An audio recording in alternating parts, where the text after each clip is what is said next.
Friends, ഇന്നൊരു ചെറിയ cake ഉണ്ടാക്കിയാലോ? ഫ്രൈ പാനിൽ 15 മിനിറ്റ് കൊണ്ട് ഉണ്ടാക്കാൻ പറ്റുന്ന നല്ലൊരു സ്ട്രോബെറി കേക്കാണ് ഇന്നത്തെ റെസിപ്പി. ഫസ്റ്റ് അപ്പോൾ കേക്കിൻ്റെ ബാറ്റർ ഒന്ന് റെഡിയാക്കാം. അപ്പോൾ ഇതിനു വേണ്ടി ഒരു ബൗളിലേക്ക് 2 മുട്ടയുടെ വെള്ള പൊട്ടിച്ചിടാം. അപ്പോൾ 2 മുട്ടയുടെ വെള്ള ബൗളിലേക്ക് പൊട്ടിച്ചൊഴിച്ചിട്ടുണ്ട്. ഇത് ഒട്ടും തണുപ്പില്ലാത്ത റൂം ടെമ്പറേച്ചറിലുള്ള മുട്ടയാണ്. ഇനി ഇതിലേക്ക് 1/4 കപ്പ് പഞ്ചസാര ഇട്ട് കൊടുക്കാം. ഇനി ഈ മുട്ടയും പഞ്ചസാരയും നന്നായിട്ട് ബീറ്റ് ചെയ്തെടുക്കണം. ഫസ്റ്റ് ലോ സ്പീഡിൽ ഇട്ടിട്ടൊന്ന് ബീറ്റ് ചെയ്യാം. ഇനി ഇത് നല്ല ഹൈ സ്പീഡിൽ ഇട്ടിട്ട് നല്ല ഫ്ലഫി ആവണ വരെയും ബീറ്റ് ചെയ്തെടുക്കാം. മുട്ടയുടെ വെള്ള ഇവിടെ നന്നായിട്ട് ബീറ്റ് ആയിട്ടുണ്ട്. അപ്പോൾ ബീറ്റ് ചെയ്യാൻ എടുക്കുന്ന ബൗളും വിസ്കും ഒട്ടും വെള്ളം ഉണ്ടാവാൻ പാടില്ല, എന്നാലേ ഇതുപോലെ നല്ല കറക്റ്റായിട്ട് കിട്ടുള്ളൂ. ഇനി ഇതിലേക്ക് മാറ്റി വെച്ച 2 മുട്ടയുടെ മഞ്ഞ ഓരോന്നായിട്ട് ഇട്ട് നന്നായിട്ടൊന്ന് മിക്സ് ചെയ്യാം.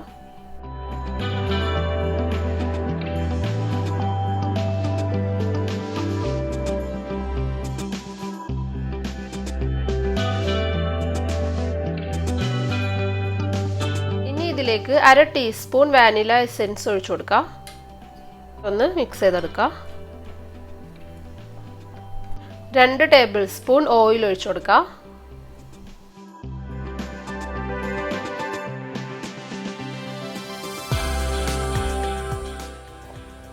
ഇനി ഇതിലേക്ക് 1/4 കപ്പ് മൈദപ്പൊടി അരച്ചിട്ടൊന്ന് ഇട്ട് കൊടുക്കാം.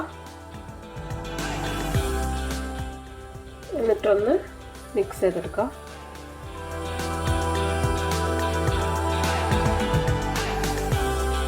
ഇതിപ്പോൾ ഇവിടെ കട്ടയൊന്നുമില്ലാതെ നന്നായിട്ട് മിക്സ് ചെയ്തെടുത്തിട്ടുണ്ട്. ഇനി ഇതിലേക്ക് ഒരു 1/4 ടീസ്പൂൺ സ്ട്രോബെറി എസൻസ് ഒഴിച്ചു കൊടുക്കാം. അതുപോലെ ഒരു 2-3 ഡ്രോപ്സ് പിങ്ക് കളറും കൂടി ചേർക്കുന്നുണ്ട്. ഇനി ഇതൊന്ന് മിക്സ് ചെയ്തെടുക്കാം.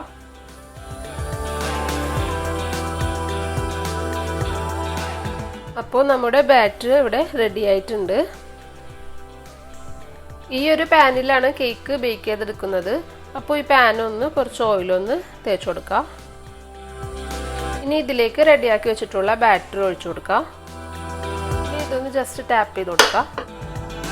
ഇനി ഈ പാന് അടച്ചു വെച്ചിട്ട് ലോ ഫ്ലെയിമിൽ 15 മിനിറ്റ് കുക്ക് ചെയ്തെടുക്കണം. ലോ ഫ്ലെയിമിൽ വേണം 15 മിനിറ്റ് കുക്ക് ചെയ്യാൻ. ഇപ്പോൾ കറക്റ്റ് 15 മിനിറ്റ് ആയിട്ടുണ്ട്. ഇതൊന്ന് തുറന്ന് നോക്കാം. അപ്പോൾ കറക്റ്റ് 15 മിനിറ്റിൽ കേക്ക് നന്നായിട്ട് കുക്കായിട്ടുണ്ട്. ഒരു ടൂത്ത് പിക്ക് വെച്ചിട്ടൊന്ന് കുത്തി നോക്കാം. നല്ല ക്ലിയർ ആയിട്ട് വന്നിട്ടുണ്ട്. ഇനി ഒരു പാൻ വെക്കുക. അതിലേക്ക് 8 സ്ട്രോബെറി ചെറുതായിട്ടൊന്ന് കട്ട് ചെയ്തിട്ടിടാം. ഇനി ഇതിലേക്ക് 1.5 ടേബിൾ സ്പൂൺ പഞ്ചസാര ഇട്ട് കൊടുക്കുക. 3 ടേബിൾ സ്പൂൺ വെള്ളം ഒഴിച്ചു കൊടുക്കുക.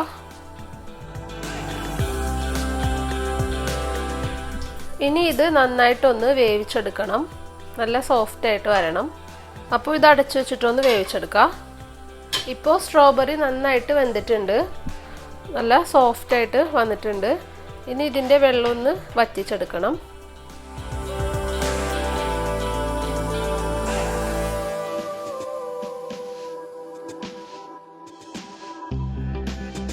ഇപ്പോൾ ഇതിലുള്ള വെള്ളം വറ്റി വന്നിട്ടുണ്ട്. ഇപ്പോൾ ഇതിവിടെ റെഡി ആയിട്ടുണ്ട്. ഇനി ഇത് മാറ്റി വെക്കാം. കേക്കിൻ്റെ ചൂടൊക്കെ പോയിട്ടുണ്ട്.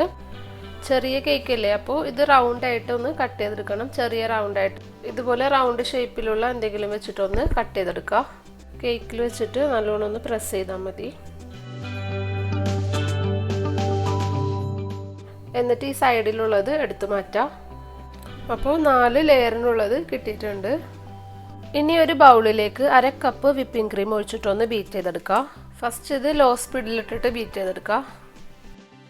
ഇനി ഇത് നല്ല ഹൈ സ്പീഡിലിട്ടിട്ട് ബീറ്റ് ചെയ്യാം. ഇതിൽ ഞാൻ വാനില എസൻസും ഷുഗറും ആഡ് ചെയ്യുന്നില്ല. ഞാൻ എടുത്തിരിക്കുന്ന വിപ്പിംഗ് ക്രീമിൽ വാനില എസൻസും ഷുഗറും ഉണ്ട്. അപ്പോൾ നിങ്ങൾ എടുക്കുന്ന വിപ്പിംഗ് ക്രീമിൽ ഷുഗറും വാനില എസൻസും ഇല്ലെങ്കിൽ അതും കൂടി ഇട്ടിട്ടൊന്ന് അടിച്ചെടുത്താൽ മതി. അപ്പോൾ ഇത് നന്നായിട്ടൊന്ന് അടിച്ചെടുക്കാം. ക്രീം ഇവിടെ റെഡി ആയിട്ടുണ്ട്. പിന്നെ വേണ്ടത് കുറച്ച് ഷുഗർ സിറപ്പാണ്. ഇത് 2 ടേബിൾ സ്പൂൺ വെള്ളവും 2 ടേബിൾ സ്പൂൺ പഞ്ചസാരയും കൂടി ഇട്ട് നന്നായിട്ട് തിളപ്പിച്ചിട്ട് തണുപ്പിച്ചെടുത്തതാണ്. ഇനി ഫ്രോസ്റ്റിംഗ് ചെയ്യാം. കേക്ക് ബോർഡിൻ്റെ സെൻറ്ററിലായിട്ട് കുറച്ച് വിപ്പിംഗ് ക്രീം ഒന്ന് തേച്ച് കൊടുക്കാം. എന്നിട്ട് ഇതിൻ്റെ മേലെ സെൻട്രലായിട്ട് ഒരു പീസ് കേക്ക് വെച്ച് കൊടുക്കാം. ഇനി ഈ കേക്കിൻ്റെ മുകളിൽ കുറച്ച് ഷുഗർ സിറപ്പ് ഒഴിച്ചു കൊടുക്കാം.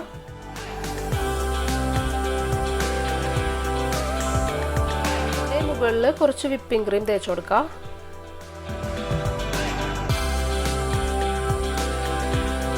റെഡിയാക്കിയ സ്ട്രോബെറി ക്രഷ് ചെയ്തത് കൂടി കുറച്ച് വെച്ച് കൊടുക്കാം.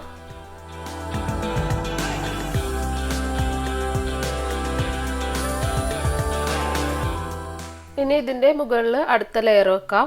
നേരത്തെ ചെയ്തതുപോലെ തന്നെ ഷുഗർ സിറപ്പ് ഒഴിച്ചു കൊടുക്കാം. വിപ്പിംഗ് ക്രീം തേച്ച് കൊടുക്കാം. സ്ട്രോബെറി ക്രഷ് ചെയ്ത് വെച്ച് കൊടുക്കാം.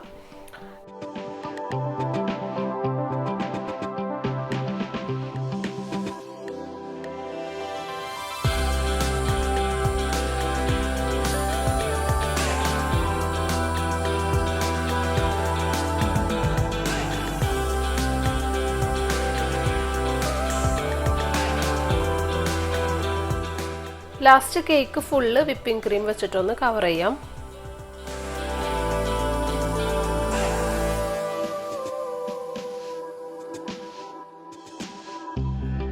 കേക്ക് മുഴുവനും വിപ്പിംഗ് ക്രീം വെച്ച് കവർ ചെയ്തിട്ടുണ്ട്.